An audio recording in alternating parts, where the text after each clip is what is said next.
Esto es cambiar cosas. Antes se quemaba el monte y ahí quedaba. Ahora todos nos concienciamos de que teníamos que hacer algo por la naturaleza, porque sin ella no vamos a ningún lado. Y sobre todo que tiendes a pensar qué le quieres dejar a tus hijos, lo que has tenido como mínimo tú o incluso mejor.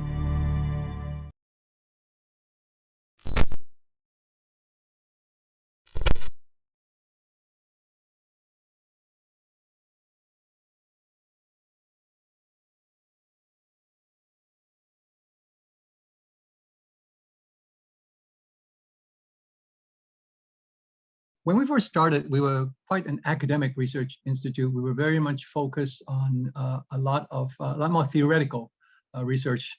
And so what we found was we were very far away from the marketplace. Certainly with the area of sustainability, we found that a lot of what we were pursuing early on was too little too late. It was not going to come to the market fast enough. We were not going to scale up fast enough.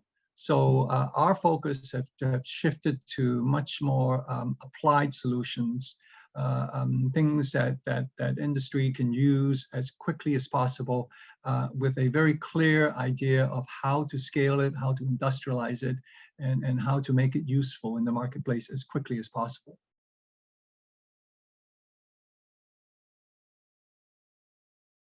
So certainly sustainability is attracting a lot of fresh investment and interest from the industry, because I think the industry is getting a lot of pressure from consumers, from markets, from governments who want sustainability as part of the built into the product and the services that a lot of the brands are selling.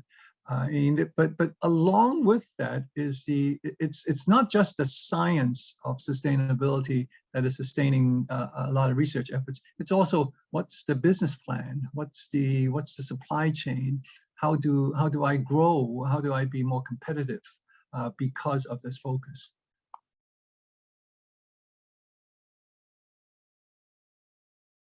Yes, I think it's not only sustainability that is changing that perception, because I think once upon a time the fashion industry or the apparel industry is an art.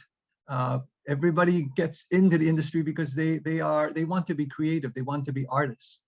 In the area of sustainability, we need scientists, we need engineers, so we need a much more diverse profile of participants. And also I think one of the big issues with the textile apparel fashion industry for academia is that for a lot of these types of solutions we're looking at, it's very multidisciplined. And academics love to be very, very focused on very narrow things. You know, if they want a chemical solution, they want a physics solution or something like that. But for our industry, it's very, very, very multidisciplined, very diverse, and it involves a lot of participants. So it makes it difficult.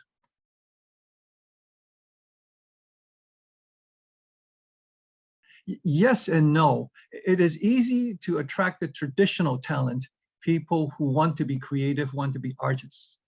But the challenge is that we sort of disappoint our students because the curriculum, I think, is outdated. We really need to teach a lot more about material science, about supply chain, about operations, about the issues of sustainability. And so it's difficult to attract well-rounded talent, and it's difficult to make sure that the students understand what they're getting themselves into.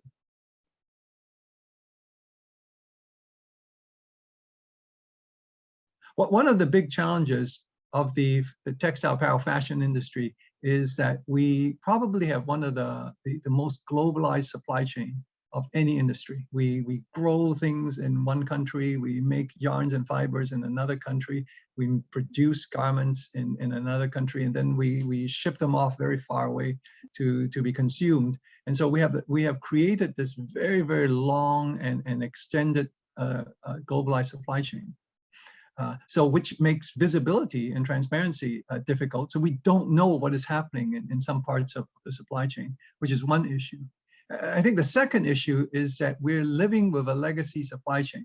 We have spent the last 50 years optimizing our supply chain so that we produce in the East and consume in the West, or produce in the South and consume in the North. So we have this very, very long linear supply chain where we have producing economies that don't consume as much, and then we have consuming economies that have no capability for processing the materials that are available for recycling. And so we have this problem in which we can't get materials back to the places where it can be reprocessed into new materials.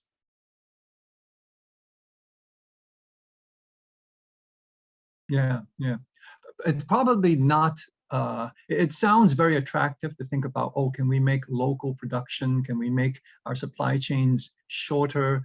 Can we make it it's highly visible and all that? There are several problems with that. One is that in the developed economy, if we try to have localized supply chains, we won't find workers who want the jobs. If we find workers, we find that they don't have the skills to do those jobs anymore. And thirdly, the cost doesn't add up. It doesn't make business sense in very expensive economies to produce very high skilled and labor intensive products. So the solution is not so much localizing the supply chain, but probably reinventing the supply chain. To look for smarter solutions, to look for automation as a solution. A lot of the things we throw away are things that were never consumed. You know, we designed the wrong product in the wrong color, in the wrong size, and we shipped it to the wrong store, and so nobody bought it. And so we have to take care of those types of materials, and that is all the sales and all the things that we see at the end of the season. So that is not a production problem. It's an intelligence problem. We don't have the proper. We're not using data to help us to make the right things for the right consumer in the right marketplace. So there are technology solutions and there are other solutions, but it's not a very straightforward, oh, we'll just move everything back to local manufacturing as a way to solve the problem.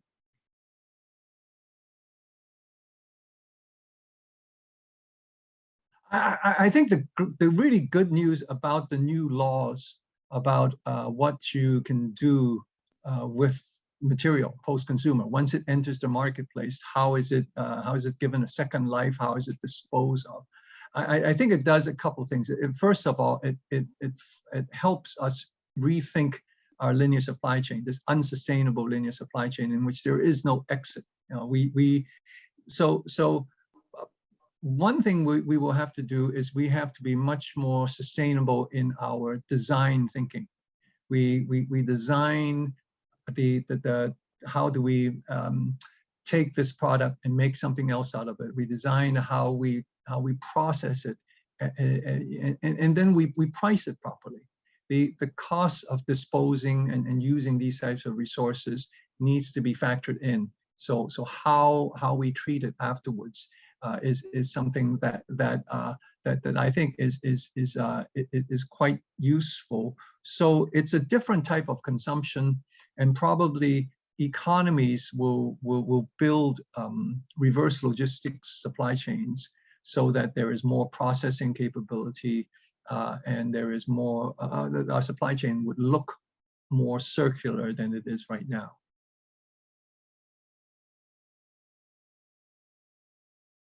Absolutely. The silver lining in this challenge of sustainability is that we need everybody to work together. You know, 5 years ago, our big research agendas on things like how do we do recycling, how do we do reprocessing. Today, our new research topics are on biodiversity, on carbon neutrality. So instead of solving problems that somebody created a couple of years ago because they were not thoughtful in the design, we're thinking about, well, how do we stop making these problematic products, and how do we use new resources, new materials, new manufacturing processes, so that we don't create these problems in the first place. So what can replace some of these non-renewable synthetic materials? What are more benign sources for cellulose? All those things, I think, will make us a better industry going forward.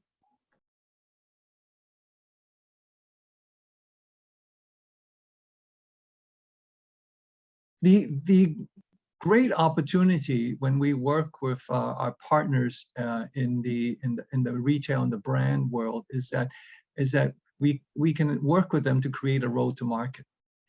We can work with them to help them create more sustainable businesses. We can have direct connection to the consumer, so that we know what we need to do different, what we need to do better. So it's very important to work with the brands, because they really have so much information from the marketplace. On the other hand,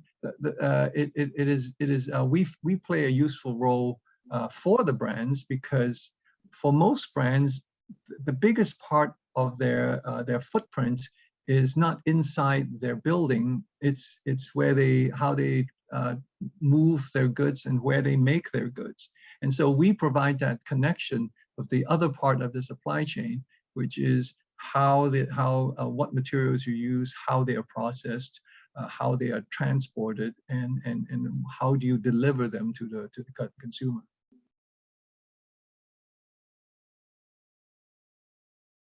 Yeah. This is the challenge and the opportunity, right? In many respects, these are the people that created the problems in the first place, right? I think scale matters. In our challenge for our environmental challenge and our challenge for climate change, we have to scale up as quickly as possible. And so the most impact we can make is to work with the largest players and the largest brands with the highest volume in the marketplace.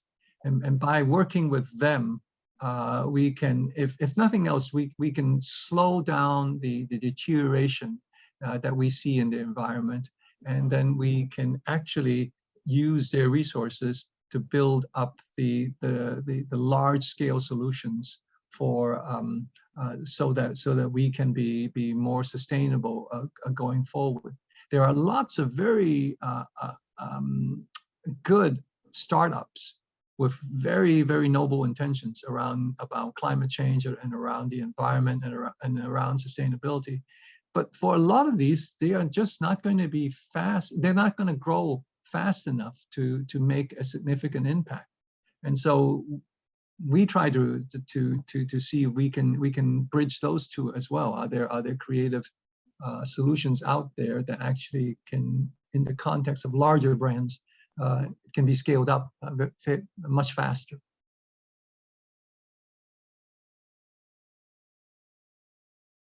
Yeah, I mean, one of the challenges about regulators is where do they, where do they play? What role can they play? I think very, very importantly, certainly early on in the research, all the legislation around sustainability has to happen at the governmental level.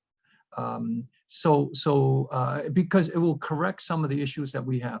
If you look at some of our problems as an industry, some of the materials we use are probably mispriced. And especially fossil fuel-based or petroleum-based types of materials. We just are not accounting for the disposal, the reprocessing of these materials, and the impact and the price the processing and using these materials have on the climate. So legislation using tax, using laws and regulations can certainly correct a lot of these issues that we have today.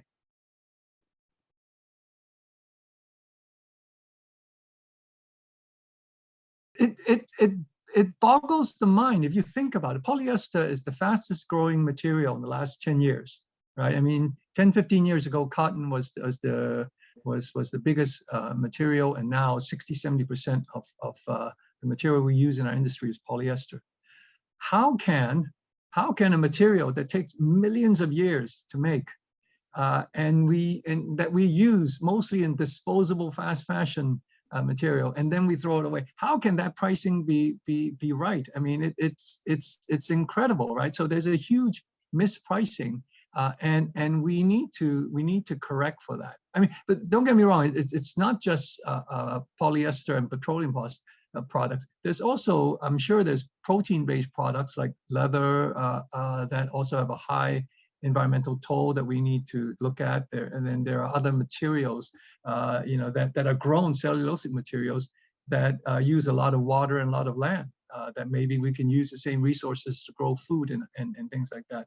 So there's certainly across the board, there are improvements that we can make, and fixing the pricing and legislating how we behave in this industry, I think will be very useful.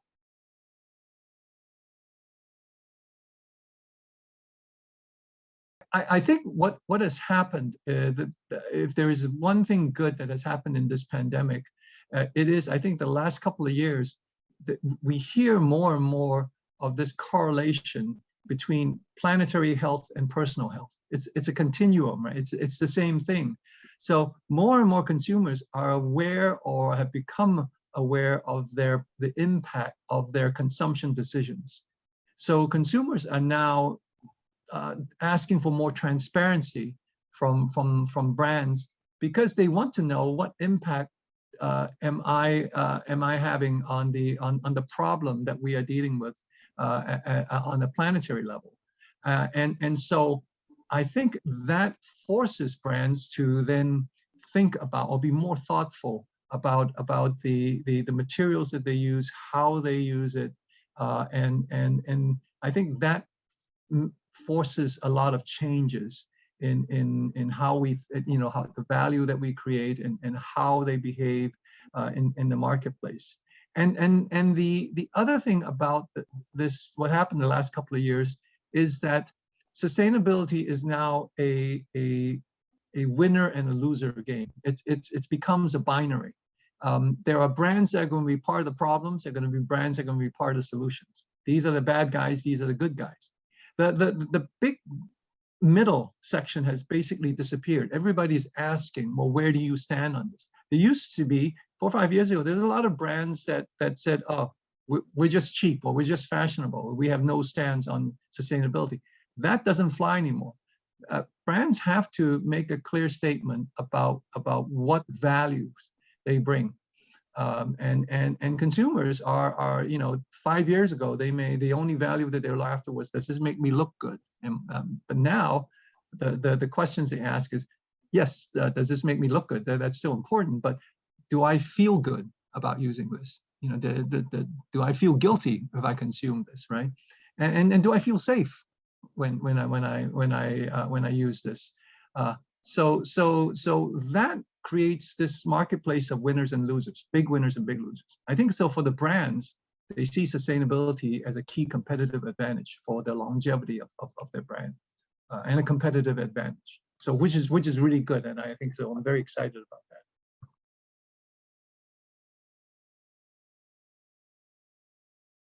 So I think that's a false dichotomy, and it's a false dichotomy because we have been conditioned to believe if we use recycled material, it will be inferior quality. It will be, the hand feel won't be as good, the color won't be as bright, but we have to pay more for it. And I think that was an era in which we did things out of the goodness of our hearts. Sustainability was something that the CSR department did. Now, today, the change is sustainability is a bottom line, a CFO consideration. it is something that will make or break our brand. So one, scale will make a difference in how materials are priced. If more and more people use the appropriate types of materials, because you hear that over and over again. I mean, once you hit scale or critical mass, then the costing will come in favor of that material. Secondly, I think the legislation aspect we talked about, the value, the continued value that these materials create will mean that we can depreciate this material over a much longer life cycle.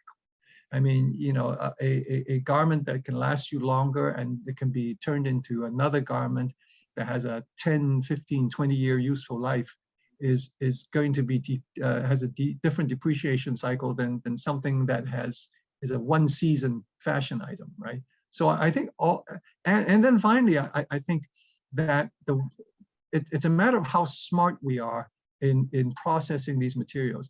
How can materials that doesn't need to be grown again, that doesn't need to be dyed again, that doesn't need to be transported halfway across the world again, how can recycled material be more expensive than virgin material if we take all these things into consideration? So it's a matter of doing our accounting properly, and it's a matter of scaling up these resources as quickly as possible.